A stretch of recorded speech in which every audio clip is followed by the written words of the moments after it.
Greetings one and all, how's everyone doing? I hope very well. Just wanted to come out and do a quick little update for you. I'm just actually outside of my condo.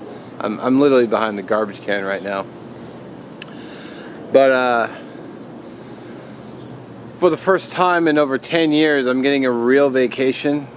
And I decided, my buddy invited me to Arizona. My buddy invited me to Montana. So I'm Montana bound. Unfortunately, I wasn't able to get out and do any outings, so I don't really have any videos prepped or edited. In fact, I've got nothing. I've got one for Saturday, and this one's coming up Sunday, which I'll already be in Montana by the time this one loads, because I'm leaving Saturday morning. So there'll be no videos until I get back. But I am planning on taking the camera. I am planning on shooting video while I'm gone, and photographs. So you'll be seeing all that when I get back home and then return to the daily grind and start editing again. So just wanted to throw that out there, and in case you were wondering, well, where are the videos, Mark?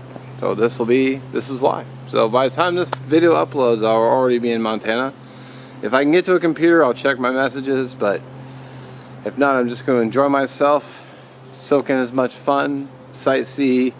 I'm planning on doing some camping, some fishing if I can, and just make the best of it. So as always, thanks for watching, and wait for my return.